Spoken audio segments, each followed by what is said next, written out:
Hi there, and welcome to a new episode of Impact Talks. Today we have Renske van Kollenburg with us. She's from the music industry, has had an incredible past, and is still doing some incredible things.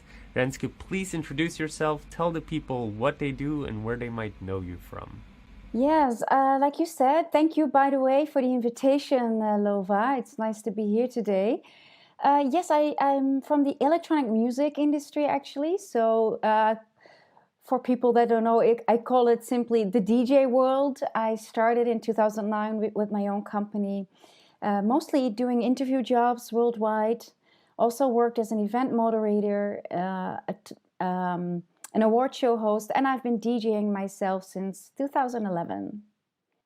So, what I find interesting is, well, let's start at the beginning. So, how did you get into the industry? Because what you're doing now is obviously very relevant to how you started, I can imagine. So, can you give a little bit of background story how you ended up into the industry? I mean, at one point you became a DJ as well. Can you give a brief overview? Sure. I actually rolled into it very naturally. I never thought I was going to have a career in music, but I was always so passionate about it. It was since I was a little kid and I took dancing classes, and the first electronic music songs and tracks were actually coming over from the States um, and then the UK, and then the Netherlands got this electronic music fever, but it never left us. And when I was 8 years old, so it was the end of the 80s, I took dancing classes, and my teacher was actually playing those tracks in my classes. And since then, I was hooked. It never let me go. So I think in 2008-9, when I was working at Endemol, a big TV company, um, some other people who were actually working for MTV and TMF asked me if I wanted to be part of their show, because they wanted to do something about doing, with DJs, like interview DJs. And this is actually how it started. By the way, that show got never aired. They pulled back because of budget reasons, but this is where it started for me in 2009. I was like, but I really like doing this, and it comes so natural. So I started my company then. Yeah. So tell me then more about the company, what you were doing. Yeah, continue, please. I Yeah, like I said, I started doing the interview jobs, and there were not a lot of people who were doing that only on camera. But now everything is on camera. Even what we're doing, we're recording a podcast on camera as well. But in those days, it was not so normal to do that. So I got invited to do all the interviews. I worked at Coachella in LA. I worked for a film in Miami for Ultra Music Festival, but also here in the Netherlands, the Amsterdam Dance Event. For years, I have been working in the press room or as an event moderator for DJ Mac Awards. I have hosted a show in the Amsterdam Arena in front of 30,000 people. So it was very diverse. Within no time, I was actually working for amazing clients, and so this is how my company really started. And then in 2011, same thing. I never thought I was going to have a professional DJ career, because I was a purist. But people started to ask me for it. People started to ask me to warm up for them on events. And in 2013, I was already playing in the States and Ibiza among my dear colleagues. So this is basically the start of everything. Yeah. Okay, so that's a very brief overview. So it definitely gives a picture. I want to talk about, well, at least I'm super interested in. First of all, how do you transition? What did you do going from interviewee to people actually asking you, oh, you should open for me? Like, did they listen to a song that you gave them? How did that happen? No, I am also DJ more in the underground scene. So I have worked with a lot of commercial artists like, I don't know, Tiesto, Armin van Buuren, Martin Garrix, the people that everybody knows. But my own style is a little bit more underground, like house music, techno music. And because of my immense network, people started to ask me as well for their events, if I could help them out with the lineups. And yeah, for one event, I was helping them arranging DJs for that event, and they asked me, do you want to be the warm-up DJ for them? And I said, yeah, sure. And yeah, this is how it started. I wasn't producing music yet. That came a little bit later, a few years later. So yeah, like I said, I just rolled into it. Did you study music? No, not at all. I didn't even study journalism. When I was, even though I was doing all the great interviews, I call myself more an interviewer than a journalist, basically because I noticed that a lot of journalists are also about the, I don't know, even negative news is news, when an artist comes across like, in a very negative way, like paparazzi, right? That was not really my style, because I really cared about, and still do, about the music industry and about the people that I was interviewing. So they really felt safe with me as well. I remember one day I was working at a big festival doing camera interviews, and there was also Radio 538, one of the biggest radio channels here in the Netherlands, who had an appointment with one of the DJs to interview him for the show.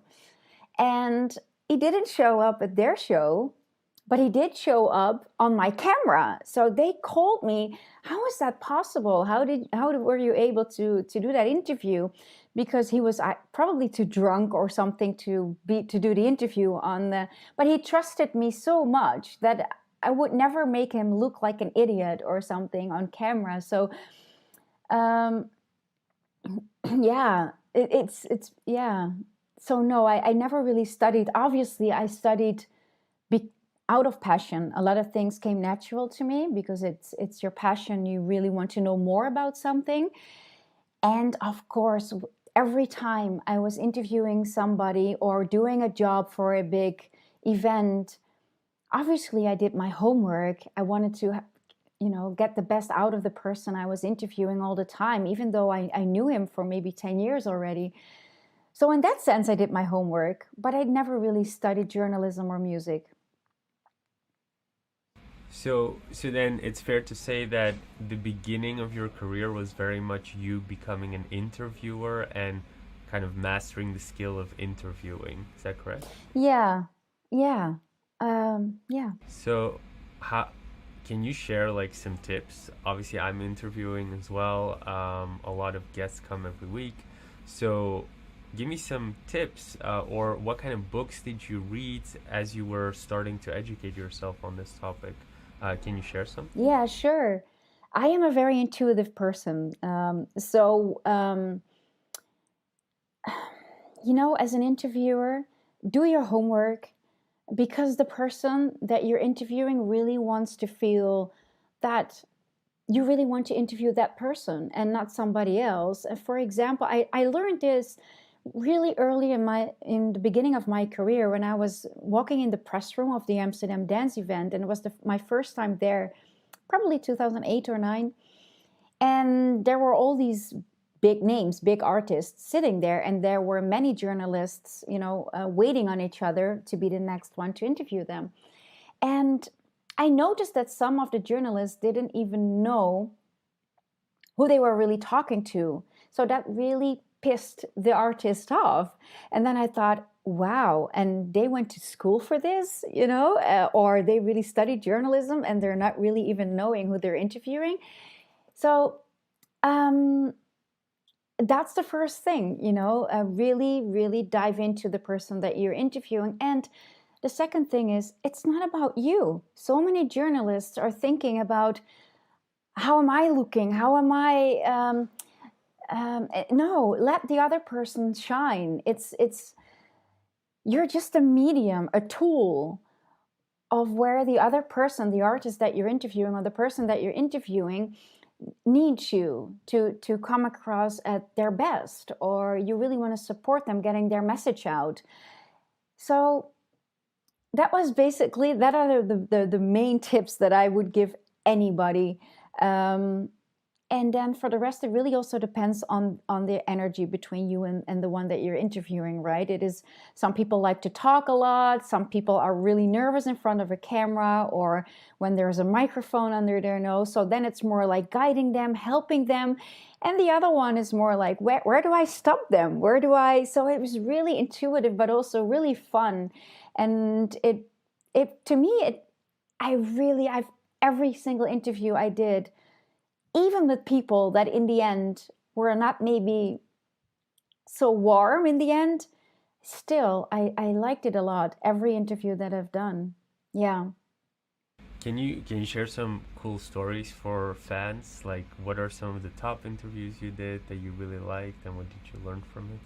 Sure, that's a really nice question because I've obviously interviewed so many DJs and so many artists around the world. And one day I was working in Ibiza for a music conference there. And I had all these people lined up, like DJs that I needed to interview. But then there was Nile Rodgers. And I don't know, for the people who don't know Nile Rodgers, look him up because then you definitely know. He's the guy now working with Daft Punk. But back in the days, in the 70s, he was already famous for his work with Chic. And he made incredible music for example, David Bowie, Let's Dance. So he was like, I saw him there and I didn't have any appointment with him or his management. And I thought, okay, this is a once in a lifetime chance. When am I ever going to meet that person again? So I walked to him and he was surrounded by cameras and by people that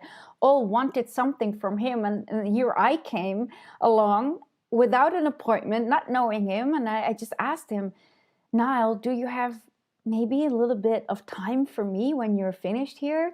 And he said, you are so gentle. He said, yeah, sure, right after this one. And I skipped my other interviews because I was like, oh, that DJ spoke to him a lot of times already. That one, that they can wait. Still with respect, obviously. I would never just not show up at an interview. So without any preparation, without only the things that I knew about Niall, we had an amazing talk. So that was, and then in the same weekend, I met Giorgio Moroder, who is really also for the people. I think everybody knows him, but if you don't know him, please Google Giorgio Moroder because he's brought so much to the world as well musically. So those were really two huge highlights of my career. I was really like, wow, I made it. What did you talk to them about when you were interviewing them? Like, how long is that talk? What do you talk about with them? With Niall, he actually took quite some time to talk with me. And we spoke about music, obviously, but also we spoke about I knew that he was sick and he was only one of the few survivors still, people alive from Chic, from the group that he was in the 70s. And so we spoke also about very personal stuff, how he was dealing with also a mother that I think his mother gave birth to him when she was 14, like really young, I remember. And she was also a drug addict. So he spoke about that. He spoke about what he liked, what his best song was, what his most special one was. He also worked on the song "Why" by Carly Simon, and that is one of his personal favorites. We spoke about David Bowie and his work with David. And the only thing, unfortunately, sometimes with my work, when the media I am working for is not my own, but I'm working for a company, then they sometimes edit the interviews in such a way that for me, all the juicy stuff, the good stuff is gone. So I think also in that interview, what was left was me talking with him about the electronic music because I was at an electronic music conference. But to me, all the good stuff was in the personal stuff. And yeah. So can you share like a bit like deeper learning lessons from the juicy stuff? Because it sounds super interesting. I've obviously never met a person in the music industry like that who had such a like past. So yeah, what are some interesting things like that you learned? I learned from Nile or in general. Yeah, no, let's start with Nile and then go to the other conversation, because obviously that interview got edited. So what are like some interesting things that got edited out? Yeah, it's a long time ago, but Nile, what I remember from Nile is that he is, wow, what a positive person and so friendly. He is really approachable. Like I said, I didn't need an appointment. I could speak to him right away, and he was really warm-hearted and kind. And even though he had been through so much in his life, good stuff and bad stuff, he embraced it all, and he's really, really a positive person. Really, really a positive person. What gave you that impression? Um, what did he say that made that impression? I remember that he spoke about his mother, and obviously, it's not really easy to grow up with a teenage mother as a child who was also addicted to drugs. And but there was not one single bad word about his mother. And she actually passed away, I think, 2 weeks ago. I saw on social media. He really had a good connection with her. I don't know, obviously, about all the details in his life. I don't know how it went when he was growing up, but he was really positive, and he was only talking with love about his mother. And um, So that really stood out. yeah, that is something that really stood out for me. Definitely. Yeah, yeah. Do you find that the relationship with the parents in the music industry, when you look at successful artists, it's a good one or a bad one? Because I know that if you look into certain industries, especially maybe in entrepreneurship, maybe I'm generalizing a little bit, but I seem to find a lot of entrepreneurs who tend to have like not the best relationship with their parents. Um, is that the same in the music industry? I don't know really.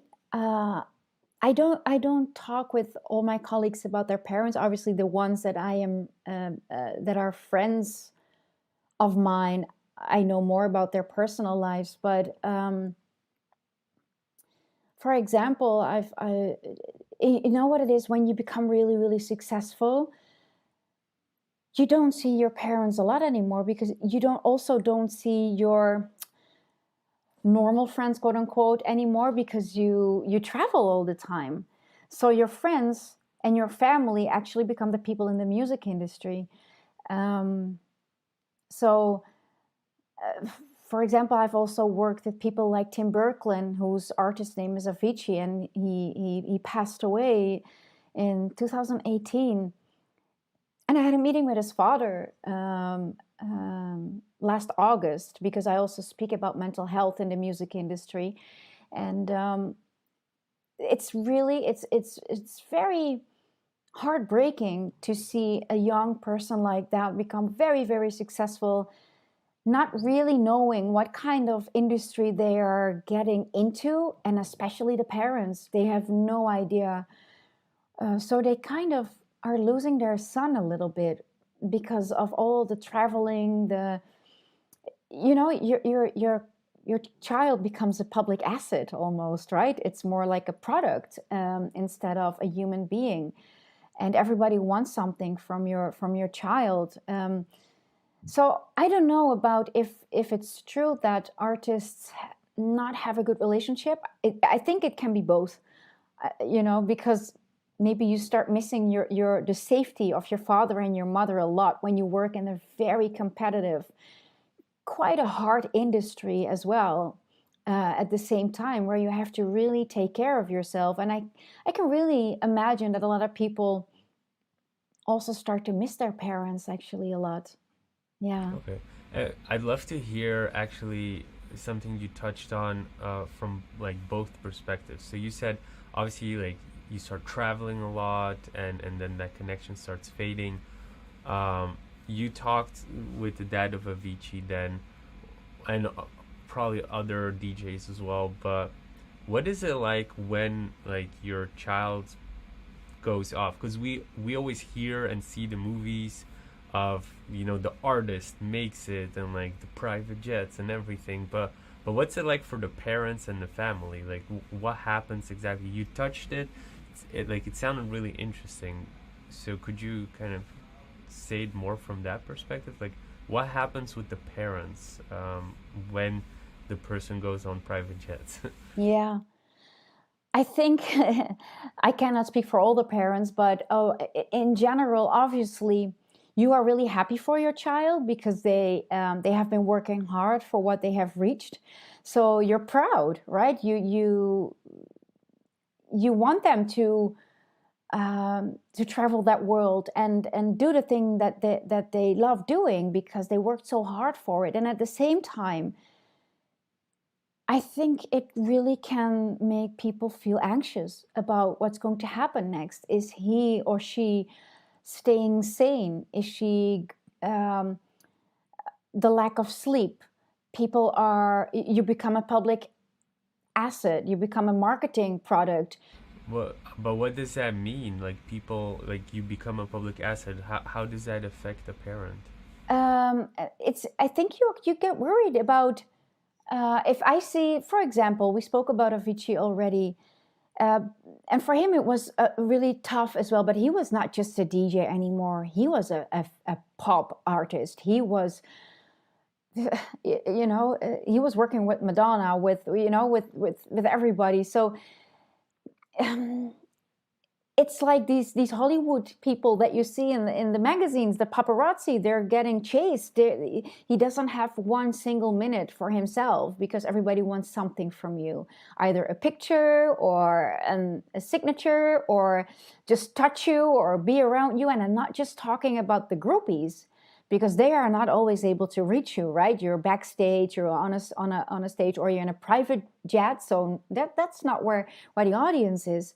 But everybody knows you and everybody wants something from you. So I really, as a parent, and this is really an important topic that people forget, and this is exactly what I spoke about with the father of Avicii, how important it is to have the right guidance for young talents and their parents, to guide them through this process. What is happening with your son or your daughter? What is important for him or her? How are you protecting your boundaries? How is he or she staying healthy? What is the goal of the artist, and not only from the management or the booking agent that can still be caring people, but it's also a money-making industry, right? So there are different Wait, I'm yeah. confused. So obviously, I understand like a parent doesn't understand what's happening with the child, but I was thinking like, oh, maybe these groupies show up at the doorstep of the parents, or journalists show up without permission. Like, but it seems like that's apparently not happening, which is really good, of course.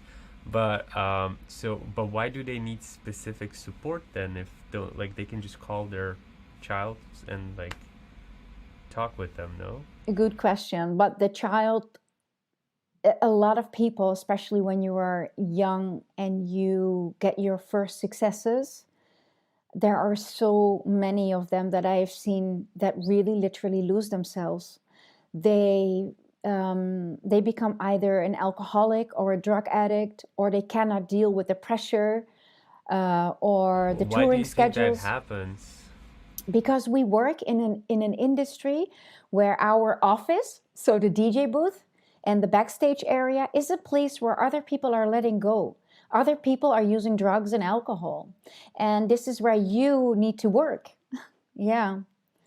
And the anxiety of, for example, the pressure. Let's say your name is Avicii, your name is Tim Berkland, and there are 3 times a week, 20 to 50,000, maybe 100,000 people waiting for you because you're so popular, and you are actually really tired. And also, you have a little bit of stage fright because you couldn't keep up with the amount of success that you are experiencing. A lot of people, the biggest fear of many people is public speaking, to go on stage in front of people. Same with DJs. DJs, a lot of the time, are very introvert people, especially in the underground scene. Now, DJing became something that is, you need to be on social media. People, young kids are looking up to Martin Garrix or Avicii or Hartwell. Those are the DJs that are commercial DJs. They, the kids that look up to them and want to become a DJ, they know it's part of the job to get it. Still, they don't know what to expect, but they know a little bit. It's part of the job to be seen and getting out there. But DJing actually started, in the 70s, 80s? And it was not really a cool profession. You were the one, you just keep the people on the dance floor so the club owner can make money off the bar, and you would be happy if you would get paid. Or so then there was disco, house music, techno music, and these artists were really underground artists. They cared about the music, but not so much about, this was pre-social media, pre-big stages on festivals with cameras. They were in a little dark corner behind a DJ booth telling a story with their music. They couldn't care less about being seen or not. Times have changed. So in that sense, not every artist is really built to deal with that amount of pressure. So they build up anxiety, and what you do when you're nervous, and alcohol and drugs is all around you. I'll have a drink, or maybe the next time I take 2 drinks because I need to be ready for stage. And for Avicii, for example, he started to drink more and more because he was, first of all, performing so much, and second of all, he became anxious, and he needed that to be able to feel, to take the raw edges of the anxiety. So it's tricky. It's very tricky. Yeah, definitely. There are much better ways to do that, so I wouldn't recommend to go that path. We actually had a longevity expert on a couple of podcasts ago, Aubrey de Grey, who talked about like other ways to like prolong lives and live healthier and stuff like that. But I wanted to then cover the other side, because you definitely mentioned like a lot of kids are looking up to all these artists. You're in that industry. You've interviewed, hung out with them, DJed with them. What actually does happen? Yeah, I don't know if you saw that movie, We Are Your Friends, with Zac Efron about DJing. But what actually happens when they become popular? Like how do they become popular? Is it like in the movies, like they get a contract and suddenly they're all over the world, like flying? Is it really like from one day to the other, or is there a gradual increase? Like, what's the life like of an EDM DJ? That really depends, because now you are only talking about, I don't like to label, but there are now, we label DJs. EDM basically is electronic dance music, right? That to me is everything. It's techno, it's house, it's everything. However, nowadays EDM is more a label for the more commercial DJs. And that's what most people know. But the industry is way more than that. The commercial DJs are only from the last, 10 years maybe? And all those 20 years before, it was really more underground. It was not so much about being a marketing product. It was not so much about how are you doing on social media. It was not so, people had to really work hard. So there are different ways to success.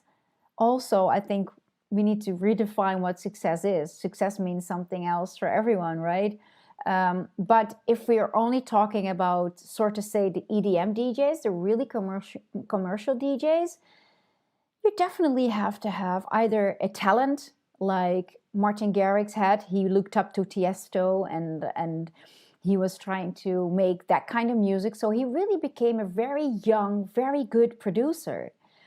Meaning that one day when he was 16 or 17, I think he was 16, his track became number one in the UK charts, and that's where he took off.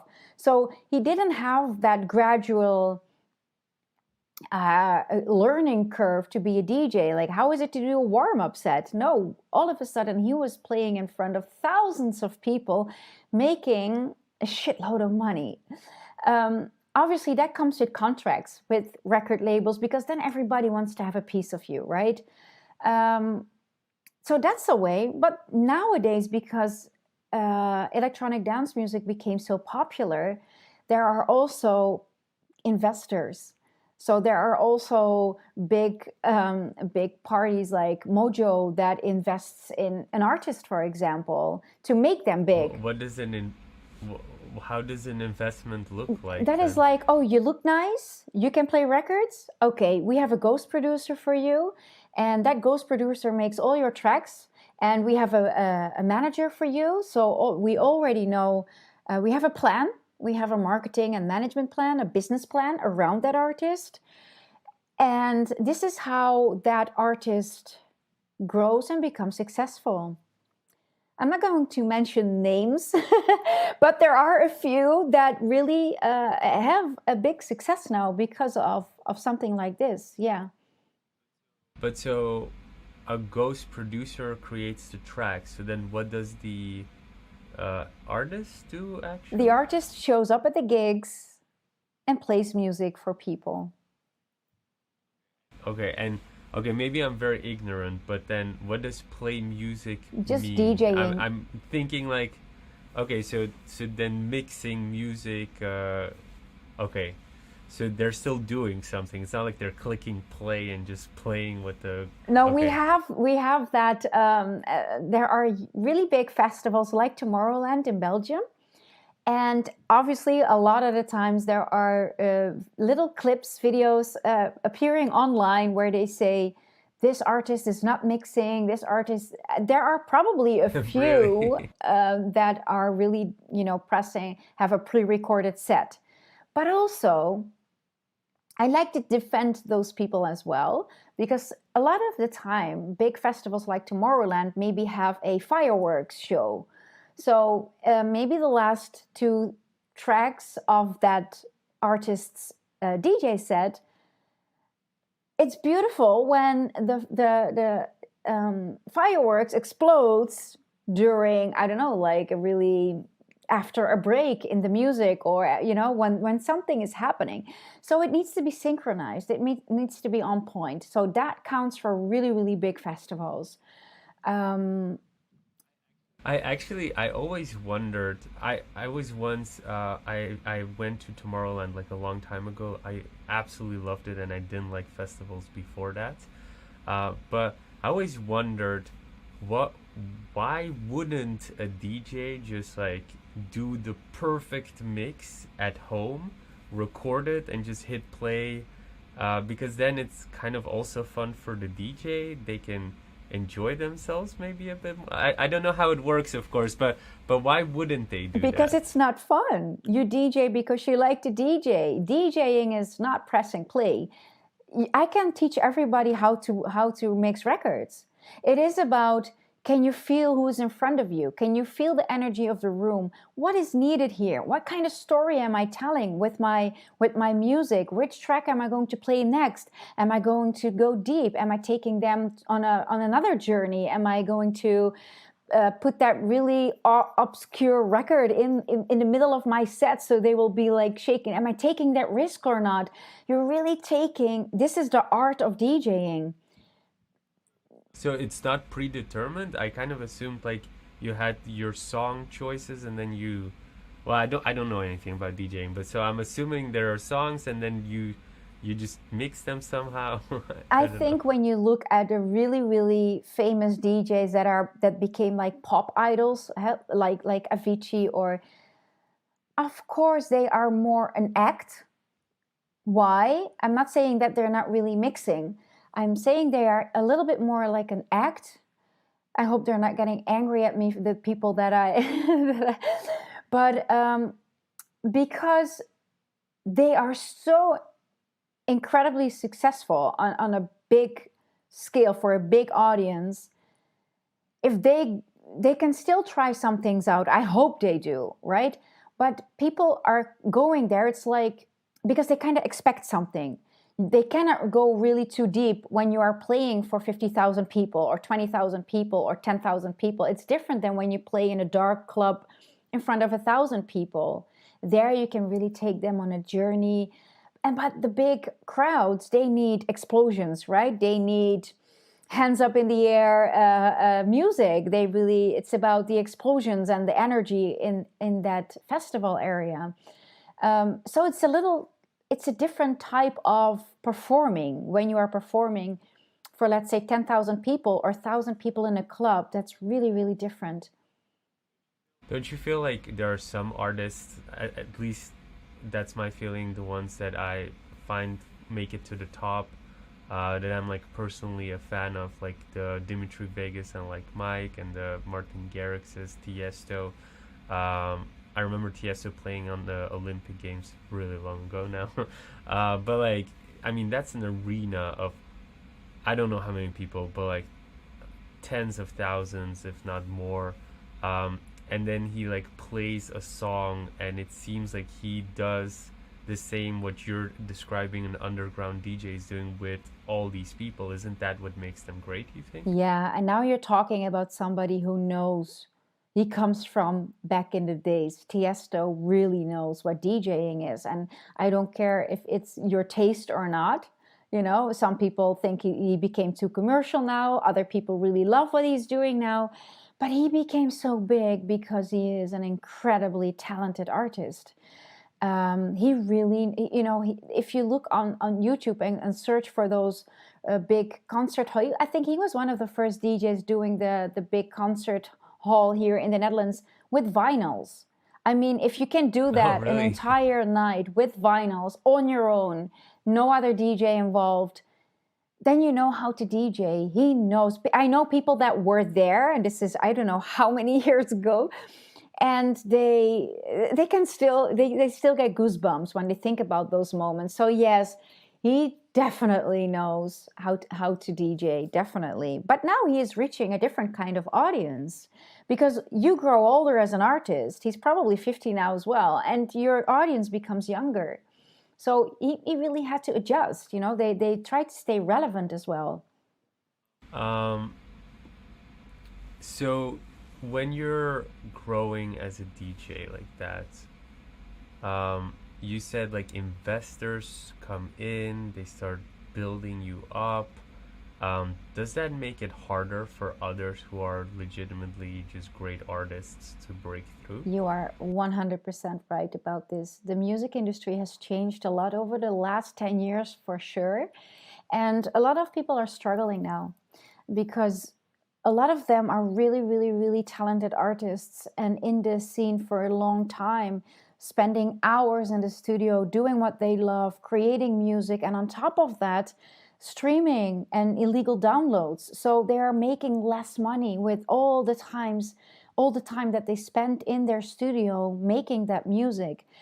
And they see other young kids pop up like that, having an amazing career, getting paid DJ fees that are what rock stars used to be paid sometimes. And I'm really talking about 250,000 euros for 2 hours sometimes. That's really some fees that I know from some artists. And obviously that's not for everybody, right? There is this group of people that become that successful, and then thank God there are a lot of people still also making their living out of it before the pandemic. But so yeah, it definitely shook our entire industry when it got more and more commercial. The more popular even techno became, which was really an underground thing, became so popular now. It changed a lot in the techno landscape. Yeah. How competitive is everything? Because you said it's super competitive, which I can totally imagine. But then if you look at the music, like the techno EDM landscape, you find that a lot of the dream DJs, at least the ones that I was listening to, turned out all to be Dutch. And when I hear the stories or I watch the vlogs on YouTube from them, it all kind of comes down to Tiesto and him somehow mentoring a lot of these Dutch artists. I think maybe is it like we're in the Netherlands, and I find that when I moved to the Netherlands, people were so open with their network, sharing, connecting. Um, was Tiesto maybe like the front runner? Did he open doors and then kind of got all of these other guys in? I think Afrojack is Dutch as well, which I didn't know. Nicky Romero is Dutch as well. So it's like all these big artists that I didn't know were Dutch are Dutch, and I feel like how did how is the networking in the Dutch landscape? Is it that it's so competitive, but then the Dutch landscape isn't? Like, how does it work? There's always competition, but the Dutch,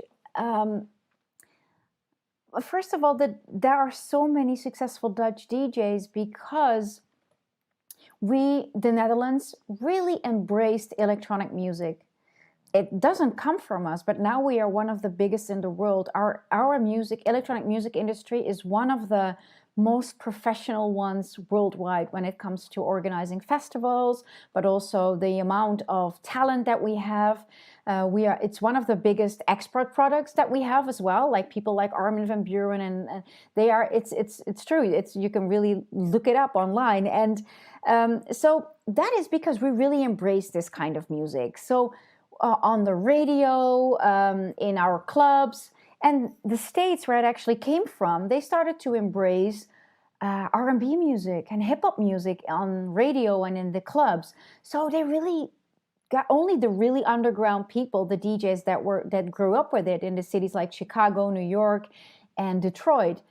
They're still the legendary DJs of today. But we took it from them. And also the UK, so a lot of English, British DJs as well that are very, very talented and famous.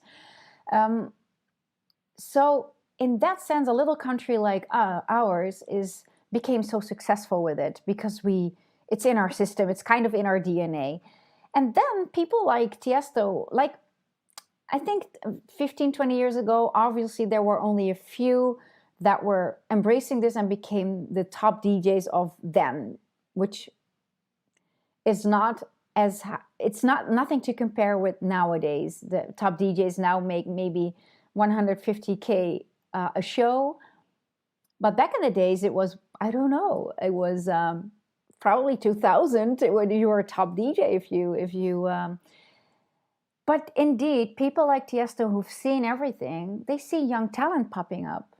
Also, like Hardwell, he was 14 already when he signed his first record deal, and I think he was already saying when he was 14 or 15, like I'm becoming the number one DJ of the world. And he did it. And there are many discussions in our scene about are you a number one DJ? What, because it's still the commercial DJs, right? That are, and there's so much. In the underground scene, there is so much great talent out there. So again, we are really focusing a lot on the more commercial names now, which is, I can totally understand because you're not really acquainted with the music industry otherwise. But yeah, they started to help and uplift others.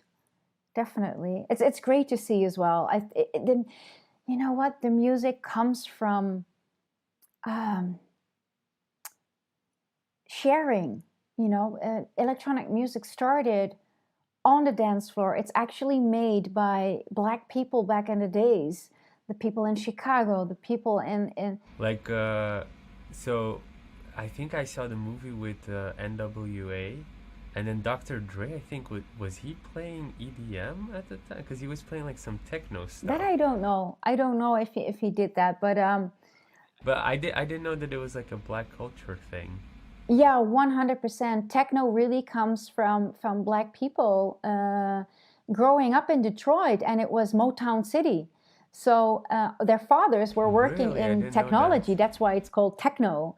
And so they started to mess around with these drum computers, and they had no idea because it wasn't done before. So they just started to experiment with it, and techno music was born. But that was already when house music was born already. And if you listen to the old house music records, there's a lot of gospel influences in there, gospel music, gospel vocals, melodies, techno music. Really, you hear a lot of Motown influences in it, or soul.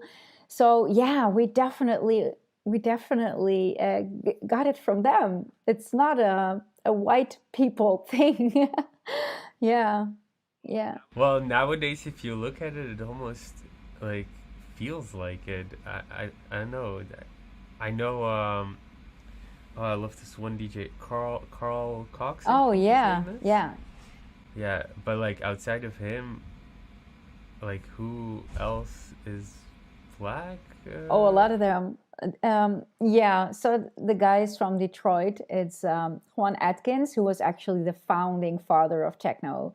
Um, No, but I mean from the now commercial the ones. commercial ones, Like now the popular top 10 DJs or something. I don't know who is in the top 10 right now because I don't really. Or what I mean, like if I see like Tomorrowland or Ultra Festival, how many like it, yeah, how many black artists do you see?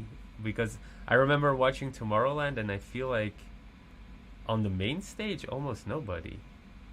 I've never thought about it like that because in the scene that I am most active in when it comes to my DJing, there's a lot of black people there that are really, really respected and still going. And but you're mentioning the more commercial ones. I think you're right.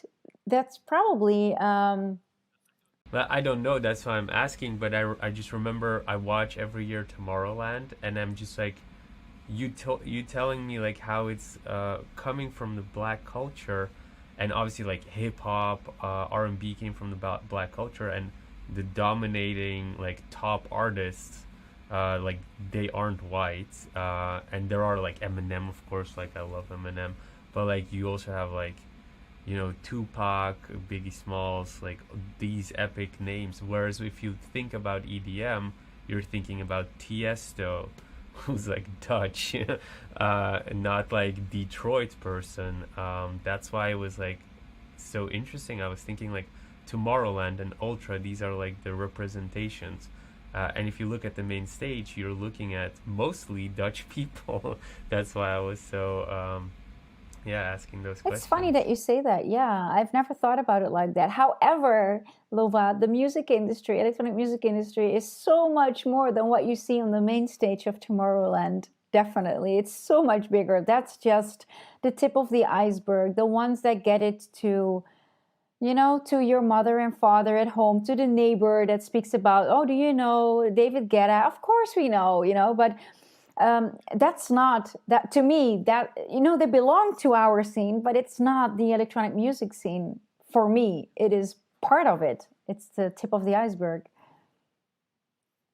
Maybe a more different question. Then, what are some good like going out spots for somebody like me who only knows the commercial stuff apparently? So what are like some good spots to appreciate music in the Netherlands?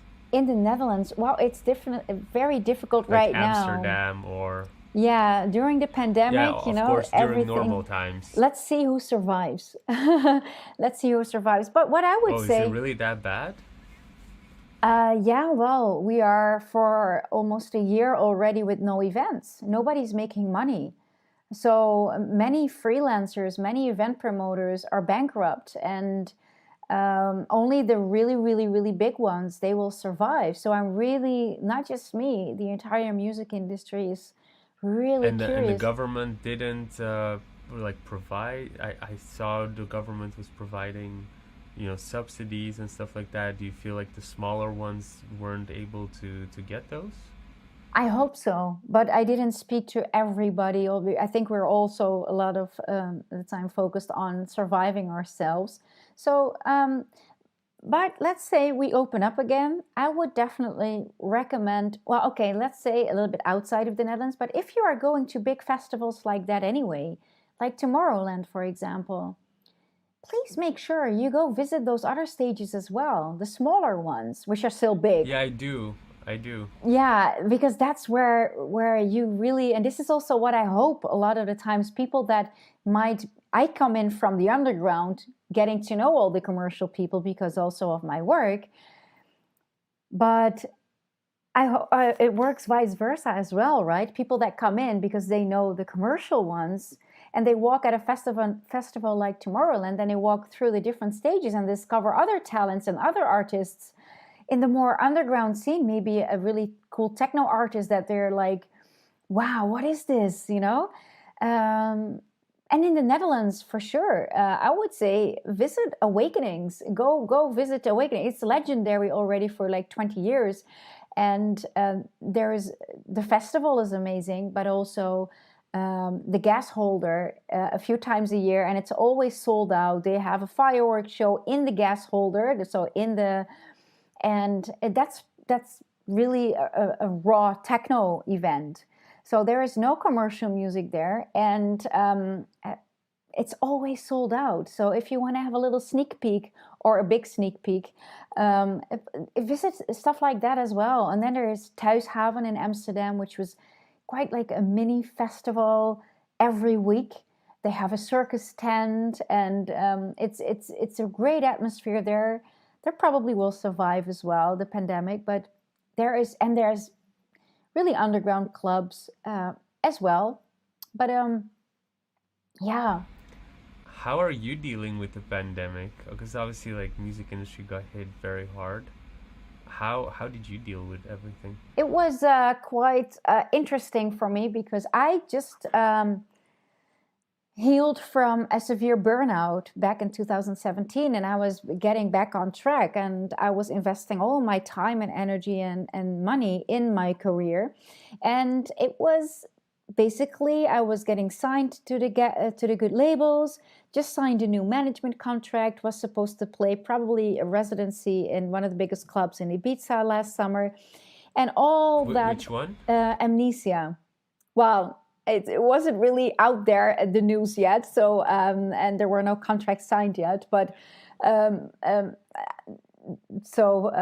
but I was really getting mentally prepared for that. Like, okay, you know, let's go, and I was looking forward to it. So it was quite rough to then suddenly, after a few, you know, a year of really getting back on track or two and investing everything that you have, and then a pandemic hits you. And my first reaction was, okay, um, I just recovered from a really rough time in my life, so I can deal with this because now we're in this together. I really thought it's not just me. But it's taking really long now, and I'm really curious because some people, some artists really have a hard time surviving, literally, because they have experienced mental problems, but also financial problems. And there are other artists that are, they had enough income, they can wait it out. I don't say that they are not missing what they were doing because they were passionate about what they're doing. So for everybody, it's really different. For me, I started to dive into the mental health aspect more and more because already last year, before the pandemic, people started to ask me to share my experiences because I was already on stage as an interviewer or event moderator a lot.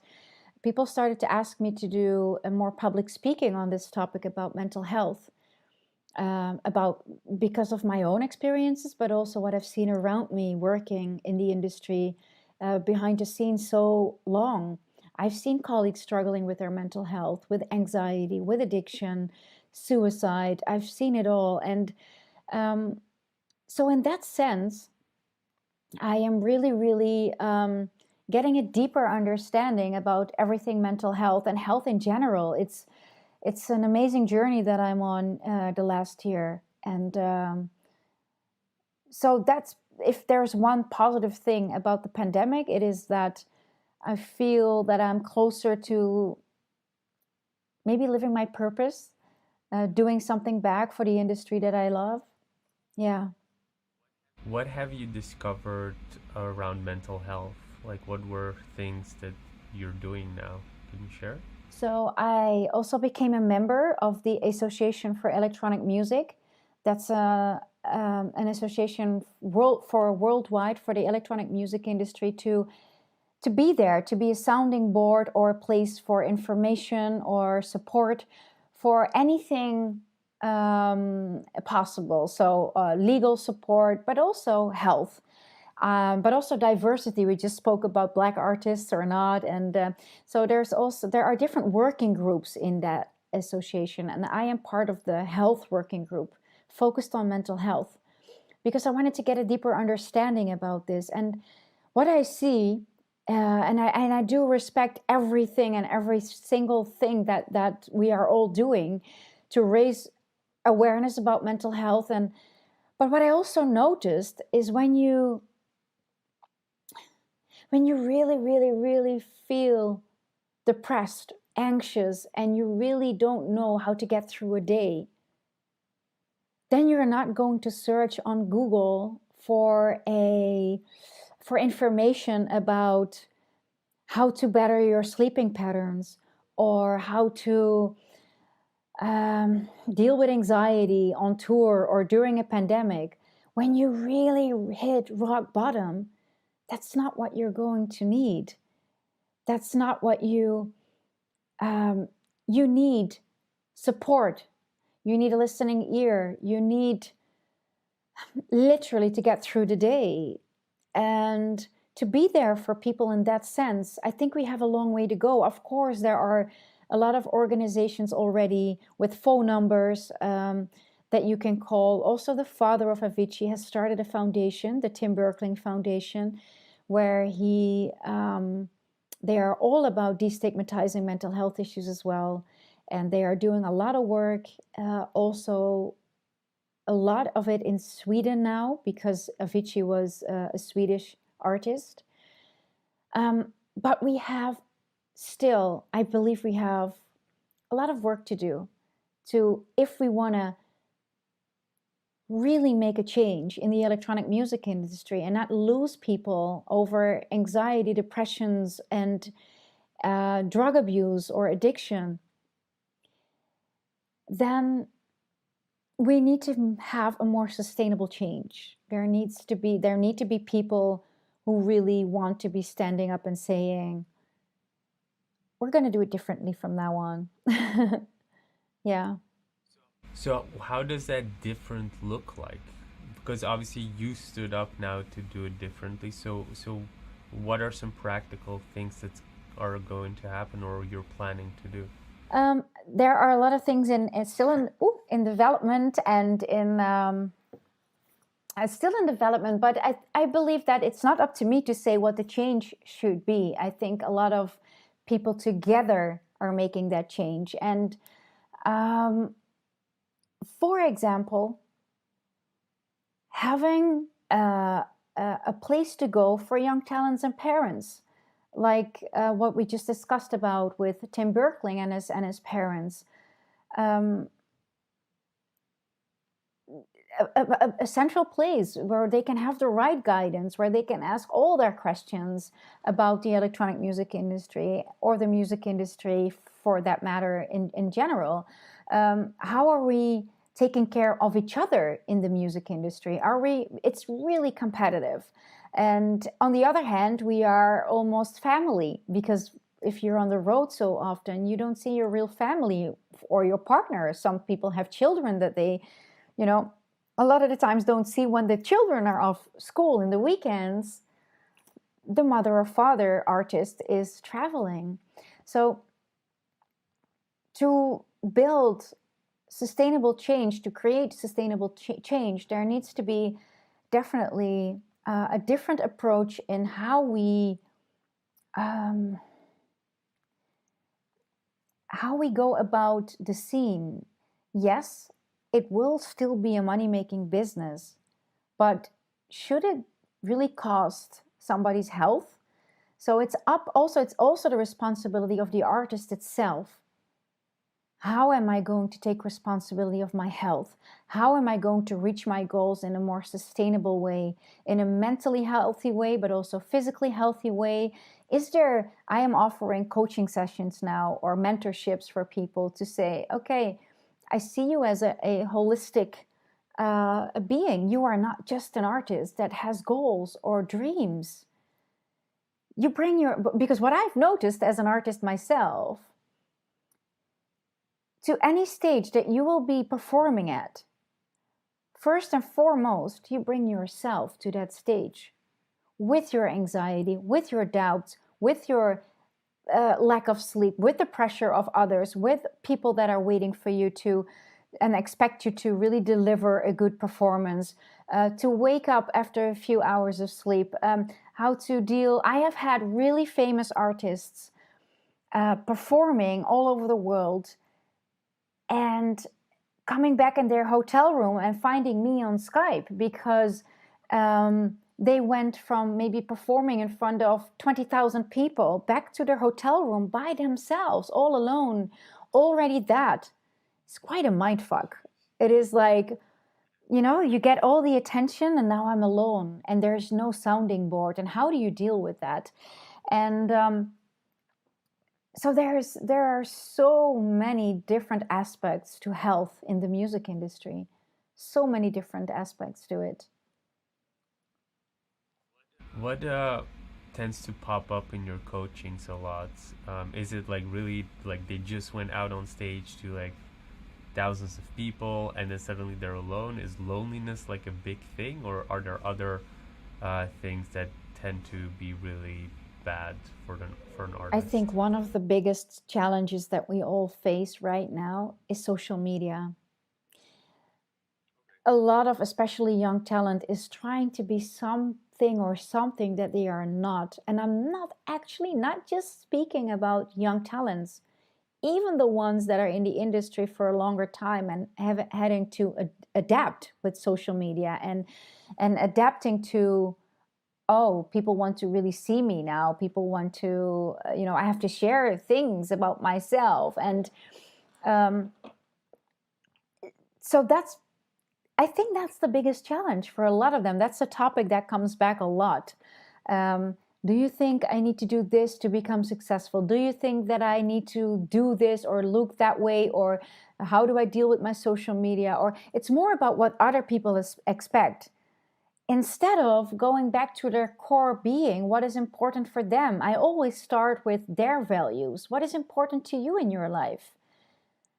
And if it's authenticity, then why are you trying to be somebody else, for example? It's not sustainable.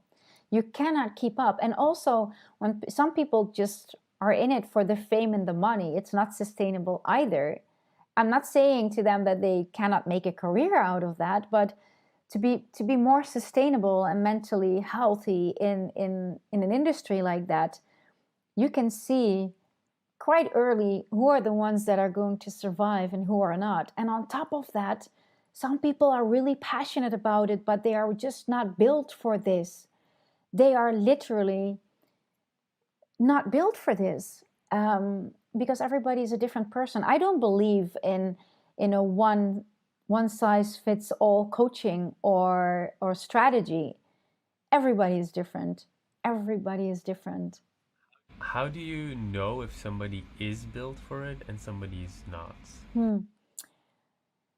There are I know, for example, that I am quite a sensitive person. I'm a perfectionist, and I need more sleep than the average DJ. And on top of that, I am not really good at disco naps.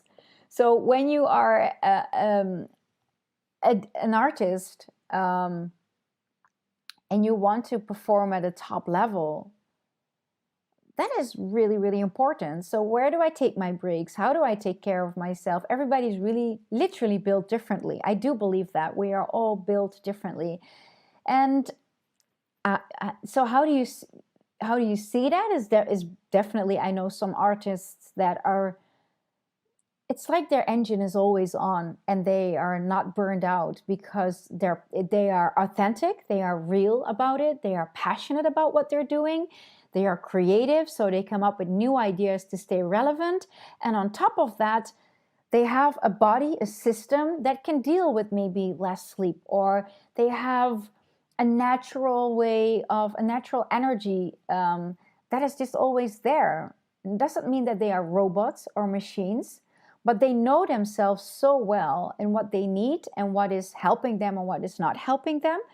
And on top of that, the people around you, who are the people that you gather around you, are really, really important. Are they there also really because they care about you, or are they there because they want to see you succeed so they will succeed as well? In such a competitive industry, how do you know who's for real and who? I mean, you're in this industry for like 10 years now. Do you know when somebody's real, when somebody's fake? How do you know they're in it for the right reasons? Yeah, I think I've been going about around in this industry for already 20 years now. Yeah, even more. How do you know? I think you don't know. Of course, you have to have an antenna. And then there is the rumors because it's a big industry and at the same time it's small. The key players, the one that really are dealing the shots, are really the main influencers. That's just when you get more and more in the industry, then it's a small world anyway. And who you can trust is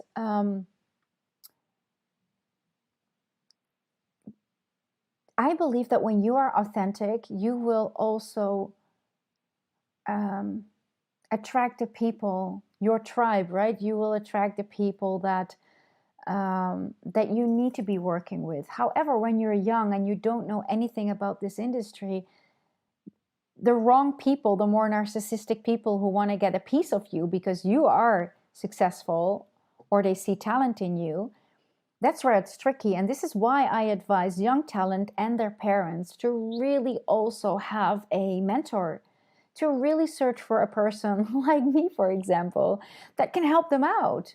People that know the industry, that they can ask questions, how to support them, to not figure it all out by themselves. And on top of that, for example, me as a woman, I've also, even knowing the industry inside out, I've also experienced things where I got really disappointed in the people that I was working with, or things that happened to me or offered to me. It's part of the process as well, right? This is how we learn as well. Do you want to are you able to share some of the stuff so that I can people can know what type of things women experience there?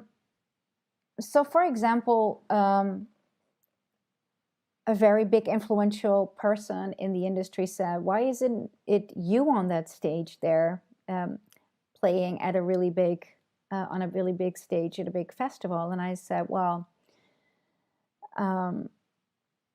I said, "What do you mean?" It's because they are what, more popular, or they are more. And I know how the game works. It's also who do you know, and I know quite a lot of people. Everybody is just, but selling myself was a little bit difficult for me to do. So when you don't work with a manager or the right agent, it's difficult to get through.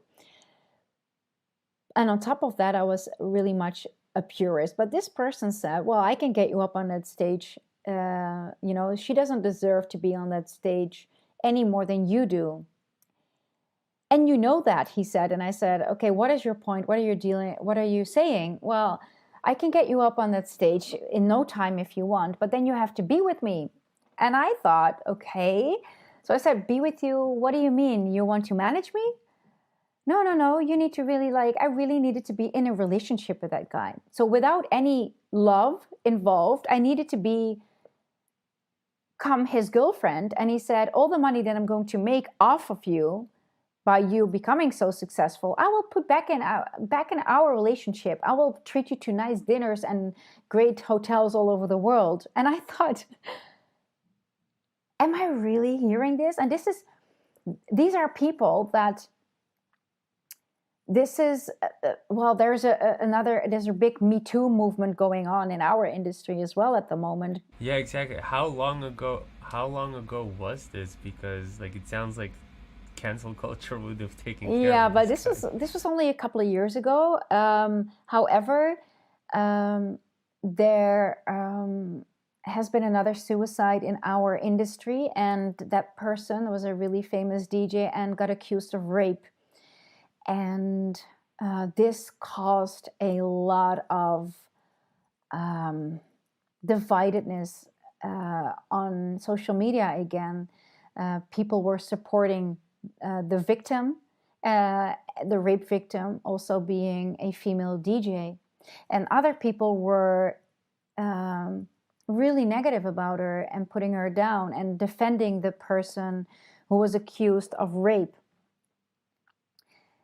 Um, so this is, I think, half a year ago or something, and this really brought up a lot of Me Too moments to the surface in our industry. And it really became a big, big topic. How do we deal if we really want sustainable change? Here we go again in our industry, an industry that is built on love and sharing and caring emotions on the dance floor. And we always talk about the electronic music industry as one that is very open minded and very, it should be safe for everybody and anybody. But in the end, we are noticing it's not really, because we work in an industry where alcohol and drugs and where other people are letting go, but also narcissism and power, is a very common thing. Unfortunately, also we have a long way to go to really. But so how do you deal with that as a woman? As well, especially now, I feel like is there more empowerment to actually, I don't know, go to the police or something and just like say like, hey, this happened, or like, are there people you can call or like organizations you can call and be like, I know, for instance, okay, so in Europe, or at least like in like Benelux, like Netherlands, Belgium, there are organizations when people are like racist, and then you call this organization and like you can say like, hey, this person is like, or like maybe not racism, but like denying like the Holocaust or something like that. There's like organizations for that. Are there organizations for like to check whether like obviously like when a woman does some type of allegation whether it's actually real, and then when it's real that she just, like gets all the support and then this person is dealt with in a way that doesn't involve like getting everybody involved from cancel culture, because you know that also sometimes goes way too far, as witness with the story here. So are there organizations like that? Yeah, there are definitely, like again, the Association for Electronic Music that I'm a member of. They really have a platform, a listening ear, a supportive. They really want to also include this topic and to really, you can always reach out. There is a place to go. However, I'm not so sure if everybody knows that, even though they're doing great work. I'm not sure if people will really go, or because when you're a victim of that, I've also been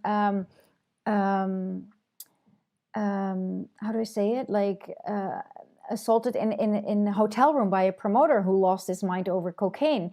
As a woman, you travel the world by yourself, and it's scary. I did cancel a lot of gigs that I've been asked to come because I just didn't trust it. I asked for 2 plane tickets so I could bring a guy, a friend, or for them I would be telling them it would be my tour manager. But you have to have a certain income to also be able to pay a tour manager all the time.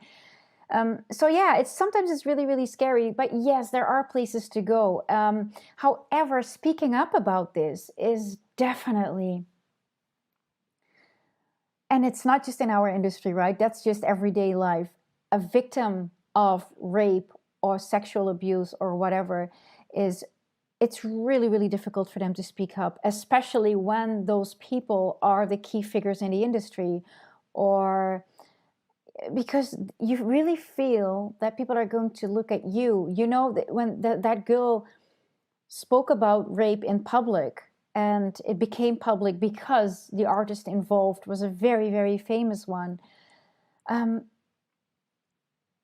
she, on top of what she has been through, had to deal with a lot of negative stuff on social media as well. So it's rough. It's Yeah, I can imagine. I've yeah, seen stories. but it's a good movement. It's a good change that there are places now that we are actually talking about it now. That's the first step, right? Wait, so where's the place again? Can like is a website? What type of website? Where can people find it? There is, well, the Association for Electronic Music. It's AFEM. So there's a website for it, and they have different. Um,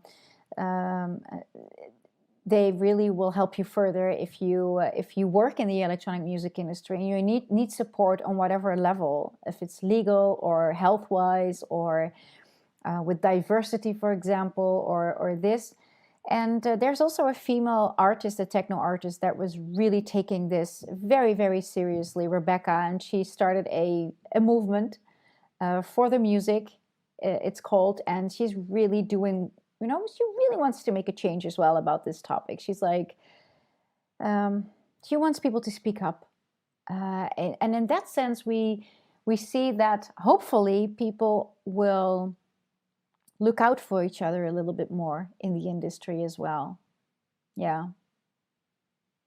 But so for young girls entering as a new DJ into the industry, it seems to me like this is a problem. Okay, there are some instances you can go to, but then you know, I'm very solution oriented. I'm sorry, but I mean, I'm just imagining if I have a daughter that goes into like EDM, I want to make sure that like everything is right. So when somebody asks you to come over to do a gig, a good question would be like, hey, can my tour manager come? So that there's always like a guy there with you just in case. Um, but it seems like that's like the only solution. Like, is like maybe learning about self-defense a thing? Yeah. You know what? I think every child, has a risk of experiencing negative things. We all experience negative things in our life. So you cannot really protect your child for everything, right? The minute he or she grows up, you let them out in the world, they are becoming grown-ups and things can happen. So it's not, I also don't want to give the impression that the music industry is one where every girl gets sexually harassed or every girl, it needs to have 5 bodyguards to be protected. Thank God. That's not the case either. However, so there needs to be some trust as well. Before you get to the level that you are working with a tour manager, you already have a very decent career, I can tell you that. So from the beginning on, you'll be traveling by yourself. Then it is, yeah, it depends. It really, really depends. I don't think there is a way to be 100% sure of no risk. When I go on the street here, I have a risk of something that can happen to me. So I think, again, it comes to the right guidance as well. Really help that girl. If she has a sounding board, like if I would mentor that artist, that young talent, and she's going abroad, I would want to be her sounding board as well. I would want to help her out, that if something happens or that she feels a little bit uncomfortable, or then we can involve the management or the agent, like, okay, that promoter in that country, is it safe? Have good experiences? Always check as well. I've had amazing. Is there actually something like that? Is there like a Yelp or review tool for Trustpilot tool for promoters? No, not really. And why I'm mentioning this is because I always did everything by myself for many years. My bookings, my management, and I experienced this when I got arrested in my hotel room because the promoter was out of out of his mind. I became very, very careful. So I didn't. I canceled some gigs because of it. Because I went. I needed to go to countries where I didn't trust it. I didn't know about the promoters, and with my contacts, I know a lot of people in the industry that are high level agents, high level booking agents. So they said, why didn't you just call me? Why didn't you, even though I'm not your agent, why didn't you just ask me? We know for all these years we have worked with all the clubs out there already, all over the world. So we would know if that would be a person to trust or not. So, in that sense, again, it comes down to when you're fresh, when you're a newbie in this industry, please find the right people. Don't figure it out all by yourself. It seems like obviously like start funding event. It seems like almost an opportunity for a startup to create a review tool specifically for this industry. Or do you think that would go bad because of how competitive it is? Maybe, maybe. And also, you know what? It kind of also is not in line. I would feel very sad if this is really necessary to do so, because as the industry is built up of passion and connectedness.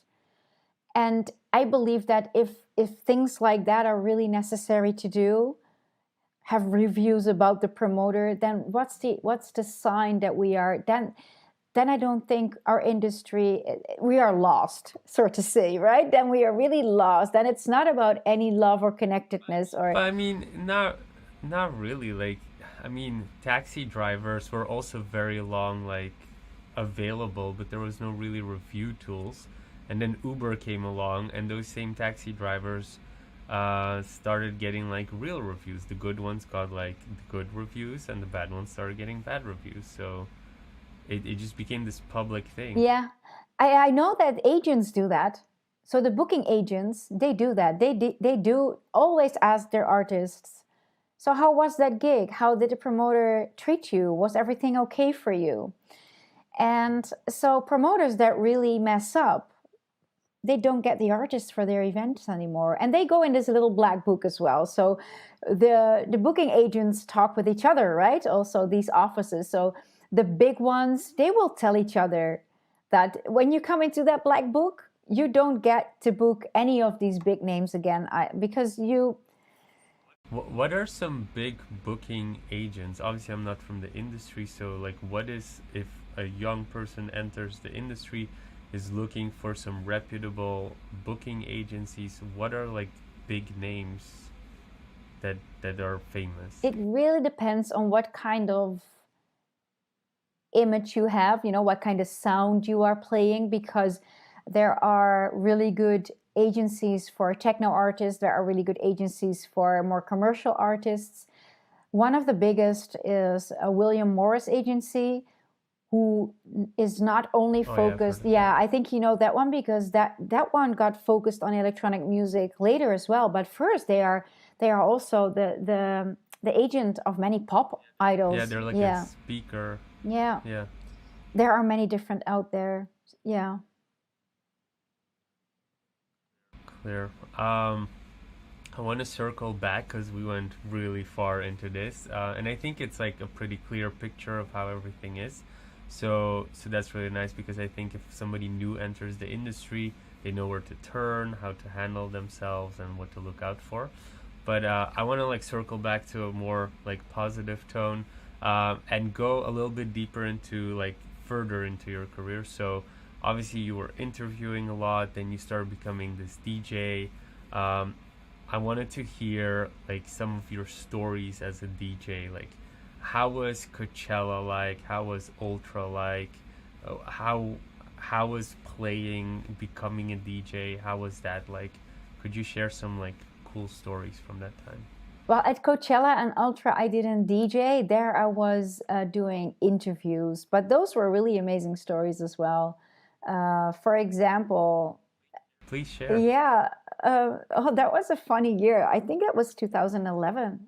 Um, First, I went to work for a big film production. That movie was actually um, also in the cinemas in the States and in the Netherlands, and it's called Can You Feel It? And that's more like a commercial product of Ultra Music Festival. Um, and it's more like a big video clip made by a Dutch guy who made movies for Fedele Grant. I saw that. I saw that one. Yeah. Yeah. And I did the interviews for that one. But while I was working there, I also interviewed Will I Am there from the Black Eyed Peas. And I remember becoming friends with his management. And during my work that was in March 2011, I think it was 11, I got invited to also work a few weeks later, I think 2-3 weeks later, at Coachella Festival in Indio, which is near LA. But I flew back to the Netherlands and arranged everything business-wise, and then I went back to the States to work there. And the person, it's a long drive. It's a long drive from LAX Airport, LA Airport, to Indio, to the desert where the festival is. And my friend from Miami, who was I supposed to drive with from LAX Airport to the desert, didn't show up last minute. And he said, but you know what? I arranged something else for you. A friend of mine from LA is going and you can drive with him. Oh, by the way, he's also in the music industry, so you're probably going to have a lot of fun together. And I was waiting at that airport, not knowing who would come pick me up. And he was too late. So first of all, I thought maybe he's not showing up at all. And then what? So a little bit later, this guy comes with a car with a bump in it, like he really got an accident just before or something. And I was like, oh my God, who is this guy? He was a producer who worked on a Grammy-winning award album for Lady Gaga, and he worked with Michael Jackson in a studio in his house. And I was like, oh my God. And we had so much fun together. We were listening to, what was the group? It was the band that was also Mumford and Sons. They would perform at, so he knew a lot about this kind of music as well. So that was an album, we were singing it along. We became really friends only on the way towards the festival already. I was staying in a big villa with people that I don't know. So the guy who hired me fixed a bedroom there for me. And I remember working at Coachella, and this is where in the backstage area, it's not just electronic music artists. Those are, for Coachella, they are not the ones what it's all about. The big artists are there. I met Clint Eastwood in the backstage, and all of a sudden, I was hanging out with my electronic music friends, and all these DJs, and then all of a sudden they went away to see an act perform. And then I got this little tick on my shoulder, and I looked, and there was a person asking me if I was married, and I thought, who is this person? And I was looking straight in the eyes of Usher. And I was like, what? And then I started to have a conversation with him, and we had a nice conversation, and his bodyguard dragged him away because they needed to go. He asked me for my business card, and we were in touch for a little bit more. Nothing happened, by the way, because So weeks later, in the Netherlands, a DJ who was also at Coachella, but not there at that moment because nobody was there to witness it, said, are you dating Usher, or did you whatever do with Usher? And I was like, I didn't. Oh my so God. The Really? news was spreading, but there was nothing at all between us. And the day after, when I was still in LA, I got an invitation from the Black Eyed Peas to come at their private party, their after party at a big villa. And I didn't have a car. I didn't know how to get there. So what I did was call my new friend, the guy that picked me up from the airport, the producer from Lady Gaga and Michael Jackson. And I said, you probably know them already, but if you want, you can come with me to that party of the Black Eyed Peas. And he says, oh, I don't know them yet. And I thought, how is this possible? A Dutch girl from Amsterdam has to introduce the producer of Lady Gaga to the people from Black Eyed Peas. So I said, okay, maybe it's handy that you're coming so I can introduce you to them. We arrive at the party and there is police there. And it's for, a person from the Netherlands, it's quite impressive when you see cops at a villa with their guns out, like, everybody has to leave, everybody has to leave. They were shouting. And I thought, oh my God, because I think I watched too many Hollywood movies. I was thinking, people are going to get shot here. It was the first thing in my mind. And I thought, we need to get out of here. However, the manager of the Black Eyed Peas came towards me and to the police and said, no, she's with us. She's all right. She can stay. So what happened was the police came there to really shut down the party. But the Black Eyed Peas were able to make an agreement with the cops to have only a few really insiders, like close friends. So I got in there and it was crazy. So I still remember there was a little airplane in that garden, and it was one of the craziest evenings that I've experienced in my life. And I thought, nobody will believe me. This is like a little, but this is just one of the little experiences or things. Wait, we need to go back. We need to go back. So there was an airplane in the garden. Can you tell the full story? I don't know. So, okay, I don't know. The It was just there.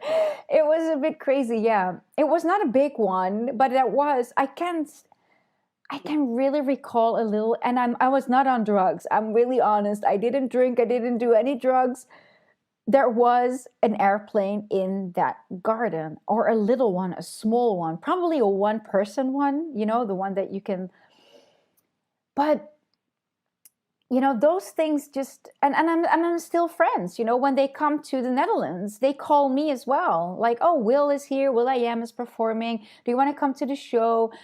Do you want to hang out? And then I arrange guest lists for them in a club here. I call my network here and I say, hey, you can imagine that will.i.am doesn't want to just drop into a party in Amsterdam because everybody will be, asking for pictures, or so he needs to have a separate entrance. And so, and yeah, that happens when you work in the music industry. You meet amazing people. You have sometimes really weird, like running into Nile Rodgers like that and having a chance to interview him. Those things can happen. We're all in this little music family together. It's big, but it's small at the same time. So, yeah. That's pretty fun stories. We're starting to wrap up, but I want to ask you if you would look at your entire career, especially now that you're into like promoting this mental health and all the cool stuff you've experienced, what are like some learning lessons you're taking away from it that you would give to like your younger self just entering the industry? That's a great question. I think number one is definitely for everybody, stop comparing yourself. Don't get bittered or frustrated because of what you see others do. If you are, music is about passion. Music is about creativity, about sharing a connectedness with others. When you show up as a bittered and frustrated person, you are not there entering the music industry with the right energy, and you will not connect with the right people. And you will definitely get depressed or anxiety problems thinking that you are not good enough or you will never reach your goals. There is a place and space for everybody in this world, in every industry. And I'm not saying that every single person will make it, because it takes a lot of you. It takes talent, it takes luck, it takes meeting the right people at the right time, it takes a lot of persistence. You really should know that it's not an easy road, but when you're passionate about something, then you're willing to take that. So that's my biggest advice. Show up with the right energy and don't try to be somebody else. Really dive into who you are. What is important to you? What do you want to carry out? And who is your audience? You don't have to be the right artist for everybody. Madonna isn't the right artist for everybody, even though she reached a lot of people out there. But start with you. Be authentic. What is important to you? And then go from there. And don't figure it out by yourself. I mean, when I started in the music industry was already halfway there, right? And the true pioneers who really started everything, they had nobody to turn to. They had no mentors. They had no guides. They had nobody to talk to about because everything was new. But right now, if you're starting, please find a good support system. Find a mental coach. Find a mentor. Find the right people that you can ask questions that can help you further, really. Yeah, those are some great tips. I feel like a lot of the tips that you've given are almost similar tips that I'd be giving like beginning startups in the tech industry, like where they're starting a new company, and it's just pretty much the same advice. So very kind of similar paths, but completely different industries. I'd love to roll out the red carpet for you. And how can people find you? Is there something that you're starting that you'd love to share with the people? Please share it here. Thank you. For now, people can. I am also on Facebook, but and I'm on Twitter, but I'm doing most of my things on Instagram, which is Siren Music. You can also probably just type in Renske van Kollenburg, and then it shows up anyway. So it's Siren is still my artist name, SAIREN, Siren Music. However, I'm doing so much around mental health. So I do also have a website, renskevankollenburg.com, where you can find bits and pieces about my moderating work, my hosting jobs, my DJ thing, my podcast, Soundwaves is on there. I started a podcast interviewing key figures in the music industry, talking about sustainability, about mental health, about things that are really, really adding a little deeper layers into our music industry. And probably soon I'm going to launch another platform which is all about health, because I've been learning so much about health in so many ways. But yeah, it's not there yet. So people, if you find me on my Instagram or my website, there will be the most updates for sure. That's amazing that you were here to share all of this. I'm really kind of impressed at how much information we got from you. I knew nothing about the music industry, obviously only the things I saw online.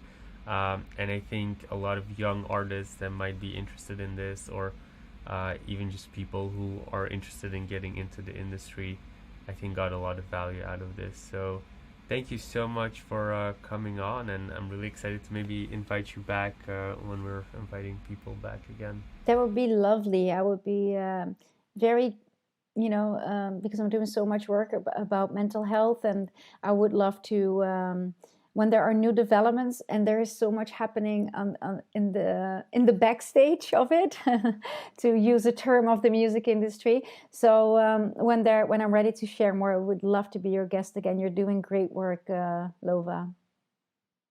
If you like this episode, you can check out our most recent one here. And if you haven't already, make sure you click here to subscribe and see the next one. But if you're interested in more tips and tricks, then make sure to join our Facebook group, where you can find thousands of like-minded people and you get direct access and support